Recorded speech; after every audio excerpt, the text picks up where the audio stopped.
بسم الله الرحمن الرحيم الحمد لله رب العالمين وأصلي وأسلم على نبينا محمد وعلى آله وصحبه ومن تبعهم بإحسان إلى يوم الدين أما بعد أي نعم explanation of Imam An-Nawawi's 40 hadith by Sheikh Hadith By Fawzan حفظه الله. We continue reading hadith 10 الحديث العاشر عن أبي هريرة رضي الله عنه قال قال رسول الله صلى الله عليه وسلم إن الله طيب لا يقبل إلا طيب وإن الله أمر المؤمنين بما أمر به المرسلين فقال تعالى يا أيها الرسل كلوا من طيبات وأعملوا صالحا وقال تعالى يا الذين آمنوا كلوا من طيبات ما رزقناكم ثم ذكر رجل يطيل السفر أين أم أشأت الأغبار أين أم يمد يده إلى السماء يا رب يا رب ومطعمه الحرام ومشربه الحرام وملبسه حرام وغذي بالحرام فأنا يستجاب لذلك رواه مسلم حديث 10. نعم. Abu Hurairah, may Allah be pleased with him, said, Allah's Messenger sallallahu alayhi wasallam said, Allah is pure and he accepts only that which is pure. And Allah ordered the believers what he ordered the messengers. He said, Ya ayyuhar rusul, kulu min tayyibati wa amalu saliha, inni bima ta'amalun alim. O you messengers, eat of the tayyibat, all kinds of legal foods which Allah has made legal, meat or slaughtered, eatable animals, milk products, fats, vegetables, fruits, and do righteous deeds. Verily I am well acquainted with what you do. And he said, Ya ayyuhalladhina amanu, kulu min tayyibati ma razaqnakum wa ashkuru lillahi in kuntum iyyahu ta'budun. Al-Baqarah, ay na'am. Al-Baqarah, ayah 182. O you who believe, eat of the lawful things that we have provided you with, and be grateful to Allah, if it is indeed He whom you worship. Thereafter, he mentioned a man who had traveled a long distance, disheveled and dusty, who raised his hand to the sky, saying, O Lord, while his food is from the forbidden, his things from the forbidden, his clothing are from the forbidden, and he is nourished from that which is prohibited. How can such be answered? Collected by Muslim.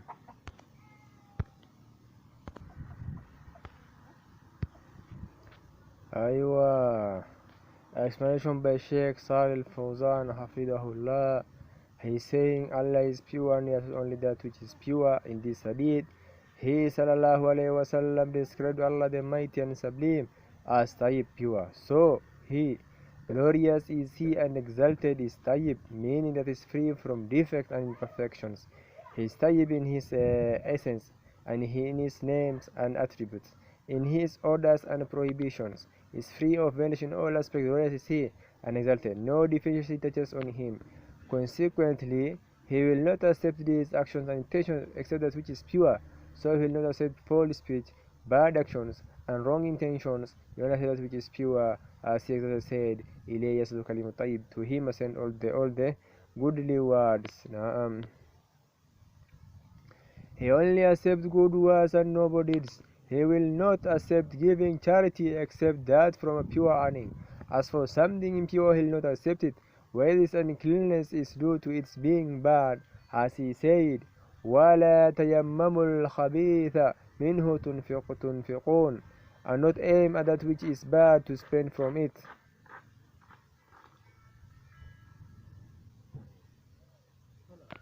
Al-Baqarah, ayah 267. Or that it is bad in its essence, such as the animal that drops dead, alcohol, pork, or something that is bad due to the manner it was earned, such as usury, bribery, gambling, and so on. Something is bad either by its nature or in the manner it was earned or attained. Whatever person is free from a bad earning, Allah will not accept it. Likewise, He will not accept an action except it is pure. That it is done to seek Allah's face, the mighty and sublime, without joining partners with Allah in it or showing off. and it should be in conformity with the Sunnah of Allah's Messenger sallallahu alaihi wasallam, without any innovation or fable. It should only be in line with the Sunnah. Is the pure deed which Allah glorifies is He, and that accepts. Also from good utterance is remembrance for Allah, such as the tasbih, subhanallah, tahleel, la ilaha illallah, the takbir, Allahu Akbar, and to order good and forbid evil, inviting unto Allah and giving serious oneself. Aina all these are from the good sayings which Allah, glorious is He and exalted, accepts and praises. He says, Ilayhi yas'adu kalimatu tayyib, to Him ascend all the goodly words. Naam. Al-Fatir ayah 10.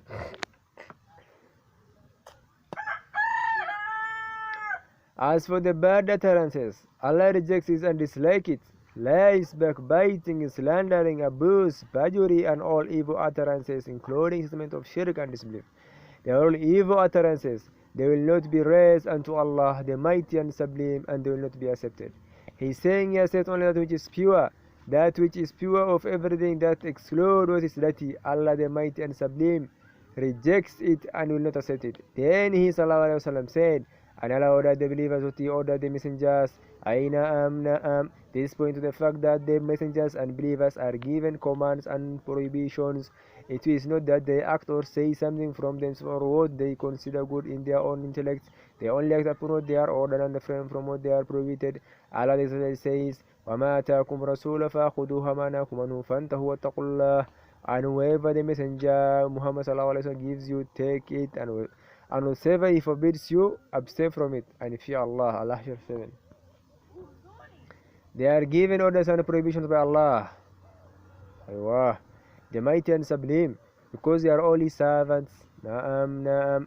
Thus they will not precede Him with a saying or advance before Allah and His messenger with a statement or action. They only follow orders. They carry out only what Allah orders and will only refrain from what Allah has prohibited, because they are servants. The messengers are a servant, and so are the angels, even when they occupy a great station with lofty rank. They are still servants who follow the commands of Allah. Blessed is He and exalted. He sallallahu alaihi wasallam said, Allah ordered the believers with what He ordered the messengers. Then He mentioned the point of reference and evidence that corroborated Allah ordered the messengers by His saying, Ya ayyuhar rusul, kulu min tayyibati wa amalu salihan. O you messengers, eat of the tayyibat, all kinds of legal foods which Allah has made legal, meat of slaughtered eatable animals, milk products, fat vegetable fruits, and do righteous deeds. He is saying, eat of the tayyibat, meaning from the permissible things. The tayyib is that which is permissible, and the impure is that which is prohibited. Allah has ordered eating from the tayyibat, that is from which is permissible, and prohibited eating from that which is forbidden and bad. Then He mentioned what stems from eating, things that are permissible, He said, and do righteous deeds. So consuming what is permissible aids towards acting upon good deeds and makes the good deed acceptable. As for consuming what is prohibited, it brings about depression, laziness, and it degrades one. As such, you find those who consume prohibited things and earn from prohibited sources most distance from good deeds and acts of devotion. You find that they are the laziest about the prayers, because the forbidden weighs down their stomach and their hearts and get them lazy about good deeds. It is not the case with those who consume the permissible and refrain from what is forbidden. That helps them upon obedience to Allah, softens their hearts, and soothes them.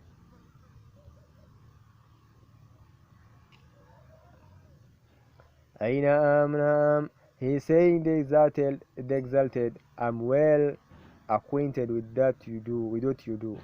This contains warning that one should keep his deeds private and not make the deeds to be seen, while his heart is very fit of sincerity for Allah. The other is all aware of what he is doing. He can never be betrayed by embellishment and falsehood, nor can he ever be tricked with the apparent while the secret is impure. This is only possible regarding humans who only know what is apparent. As for the secret, no one knows it except Allah, glorious is He and exalted. He is saying, I'm well acquainted with what you do. Involves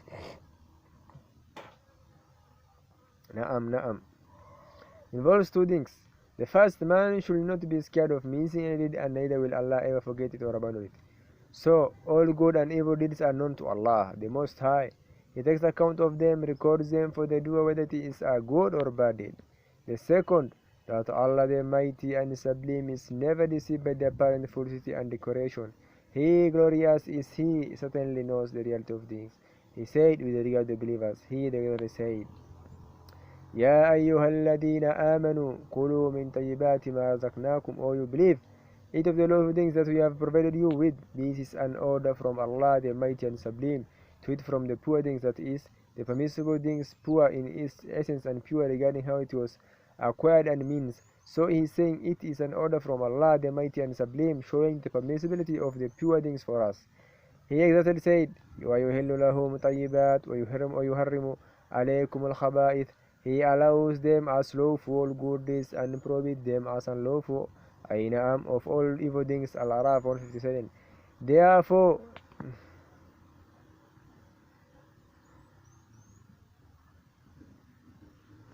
Therefore, he is saying, eat of the lawful things that we have provided you with, includes the prohibition from consuming impure things. These contain refutation for those who prohibit pure things, claim that doing so is from worship, and thinking that there is reward for avoiding them, such as the Sufis and those who take to asceticism. This from abandoning oneself because Allah so that the eating of pure and delicious things. Pure things here includes the pure things which are opposite of the impure ones, and the pure which is delicious, including the various kind of meat, fruits, and the sorts of lovely and delightful things of woman and legitimate fun. Aywa. So one takes from them and does not deny himself, but without wastage. The one who seeks nearness to Allah by leaving the permissible things and the pure things is unnecessary stringent. The Prophet ﷺ used to eat from what Allah makes easy for him. He will eat meat and fruit. He ﷺ will marry women, wear perfume, use pure things, peace and blessings be upon him. He said, and do righteous deeds as he said to the messengers, in view of the fact that he ordered them two things: eating pure things and carrying out good deeds, because eating pure things aids towards obedience to Allah, the exalted, with pure deeds, since the body is given pure nourishment and comes alive. It does not mean that one should eat whatever he desires, becoming lazy to carry out good deeds. This is the way of the beast. Man eats and gives thanks to Allah the Mighty and Sublime. So he is saying, and do righteous deeds. This is from giving thanks for Allah's mercy, the Mighty and Sublime.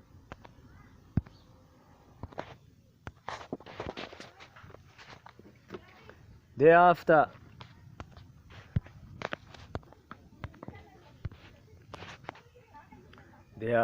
the Prophet ﷺ gave an illustration about the one who conceals forbidden things and supplicates to Allah, the Mighty and Sublime. It's a worn-out condition, a condition which should necessitate that his supplication is granted. He had means by which supplications are answered, but he had hindrances, that will also prevent the acceptance of supplications. As for the means, the first is he raised his hands, and raising the hands during supplication is from the means of acceptance. He raised his hands to the sky. Why has he raised his hands to the sky? It points to Allah's ulu, glorious and exalted, because Allah, the Mighty and Sublime, is above the heavens. This also points to the legitimacy of raising the hands during supplications. The basic thing is to raise the hands during supplication, except where evidence shows that the one should not raise the hands, then one does not. The second saying, O Lord, he was seeking closeness to Allah by his lordship, and this is from the approved forms of making tawassul. Making tawassul to Allah by his names and attributes and his lordship is from the means by which supplications are granted. The third is that he is disheveled and dusty, in untidy condition without arrogance. As for the arrogant, his arrogance prevents the set of his application. So this man had means by which prayers are answered. He was lowly, had traveled long distance, and the supplication of the rabbi is more likely answered. So, because he is in the condition of shortage, he had means of acceptance. However, the hindrance which got in his way vitiated the working of the means, and they did not bring any benefit. This place of the supplication of the traveler is more likely answered, yani. It's not like that, but the supplication of the traveler is answered. So it's among those people that the supplication is answered. He said, well, his food is from the forbidden, his drink is from the forbidden, his clothing are from the forbidden, and his knowledge from which is prohibited. How can he be granted his supplications? Aywa. Meaning that his answer is remote because he has these hindrances. Therefore, supplications are not granted except when the means of acceptance are fulfilled and hindrances are absent. This warns against acting upon prohibition, and that is from the issues understood from his saying, eat of the lawful things. What is forbidden should not be consumed, and what is impossible should not be consumed. Allah the Almighty and Sublime has made pure things permissible for others and forbidden us from impure things. So the one who supplicates to Allah should act upon the means of acceptance of prayers and abstain from the things that hinder the acceptance. It is not intended that you only supplicate. One must act upon the means of acceptance as he supplicates and abstain from the means of denial. This is the main thing. Thus, this leads point to highly beneficial lessons. The first point of benefit, that the servants are all given orders. The prophets, the angels, the messengers, and the believers. Every creature is given orders and prohibition. So, no one should ever invent something in Allah's deen from himself. Allah will not accept all such things. The second point of benefit, the hadith contains evidence for the legitimacy of consuming pure things, the permissible things, and delicious things which Allah gloriously sees and exalted has made permissible for his servant. Aywa. Thus, no one should come and say it is from worship to live legitimate things and deny the soul. We say to him in response, Aywa.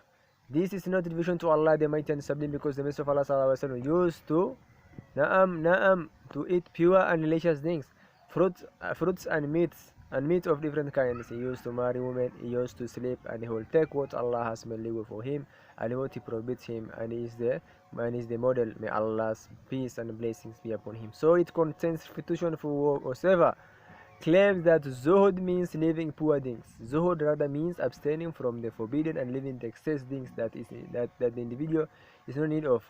As for what one needs, living it is not from zuhud. Zuhud is not the name of the soul of Allah, not the name of the soul of what Allah has made legitimate for it. That benefit, it contains evidences that supplications are not granted until the means of acceptance are fulfilled by the supplicant and the hindrances are absent. The fourth benefit, it proves that taking forbidden things corrupt the body because it becomes nourished with impurities. So it corrupts the body spiritually and physically as well. This is because these forbidden things have harms and bodily disease. And Allah, glorious is He and exalted, has not prohibited them except for the reason that they contain harm. For example, consider the animal that drops dead without being slaughtered. Allah the exalted has prohibited its consumption for the harm and disease that it contains. Likewise, alcohol and hard drugs, cigarette and hemp, they are all harmful to the body and deen, and it does not benefit the servant in any way, except when one is constrained out of dire necessity, fearing death therefrom. Then he could take what he will keep him alive from the meat of the animal that drops dead. In such a situation, it will be permissible by concession within the limits of the necessity. In such a condition, if he eats from the animal that drops dead, it will not cause him harm, but if it will not in dire necessity, it will cause him harm spiritually and physically. Similarly, the hadith is a great one and a path upon which the Muslim